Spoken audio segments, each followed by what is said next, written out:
All I gotta do is survive until daylight? Ha! Bring it.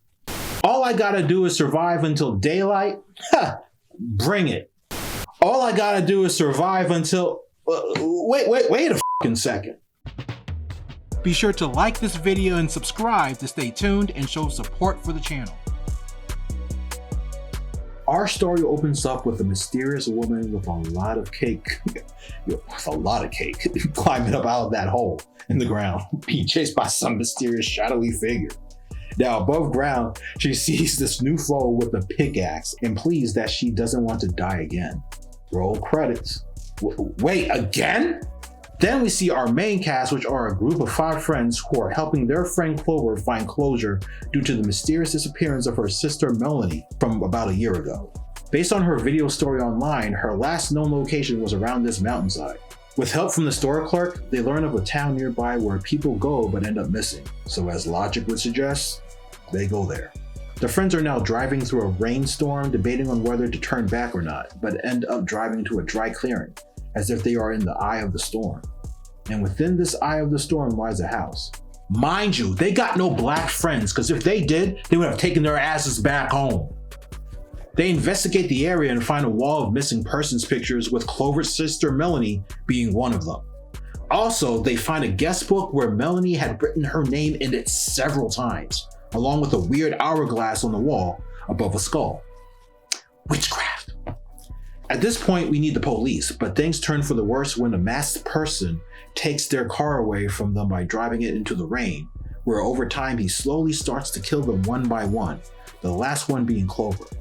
You would think, damn, everybody's dead, so the movie's over. Oh no, everybody is brought back to life, as if God and the devil is getting ready to play poker using their lives as chips. They find themselves back to where they originally were because the hourglass tipped over. Now things are getting interesting. Everybody reunites in the house and they just realize that everybody had just died and came back to life. And they quickly need to figure out the who, what, where, when, why, and how if they're going to figure out this bullshit. The group slowly begins to realize that after everyone dies, they are brought back to life, where they face a new foe and challenge while pieces of themselves are slowly withering away and being turned into something else. Their first foe was a serial killer. Now it's a witch. Didn't I just call that? Then it's water. If you drink or touch, you blow up.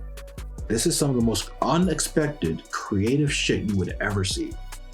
It was thanks to the witch who possessed or bewitched Clover in a past life that revealed to her that either they survive the night until dawn or become part of it. Now that's some eerie shit. After the exploding water challenge, Clover sees that the real villain was the shop clerk the entire time, who has been manipulating everything. No, really? Like we didn't recognize him from the video game that he would be important. Honestly, I didn't at first, but that's between you and me.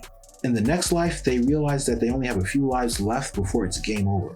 This was thanks to them finding a video of the store clerk's experiments where he ended up creating wendigos in his lab due to each death the person suffers. This makes absolutely no damn sense, but whatever. Upon finding a receiver to communicate to the store clerk, Clover agrees to meet with him in the woods to see her sister, who has actually turned into a wendigo. After Clover dies with the help of her ex-boyfriend, he then dies, and they all respawn in the house, but without the Asian girl present, who is a self-proclaimed psychic. One of the friends remembered that he's been recording events this entire time, and they saw a couple of past instances where they have died, which was like at least 10. They see that a video was made by the Asian girl, and she follows behind the store clerk through a door downstairs, trying not to get caught. With this being their final night, they all intend on surviving, and they venture through the same door the Asian girl went through, knowing that they are navigating through the entire mining town which sank underground, where they flee from wendigos and the serial killer to help Clover find the Asian girl. Clover finds the Asian girl strapped to a chair that is locked in a room with a chained wendigo trying to break free, which leads Clover to arrive at the store clerk's office filled with TV security monitors, right before the store clerk comes in to lock the door while drinking what looks like a good-ass cup of coffee. Clover notices water dropping from the ceiling and manages to get some in the store clerk's coffee mug that he placed on the table while he came in while monologuing, where he ends up drinking it and exploding. Clover snatches his keys, breaks the Asian girl free, and they rendezvous with everyone above ground in the nick of time as the last grain of sand drops from the hourglass in the end. Everybody survive and they get into the car and drive home. However, we see in the store clerk's office the TV monitors displaying clear morning skies that change to snow, and the store clerk can be heard in the background. If you think that story was wild, well then take a gander at this next video right here.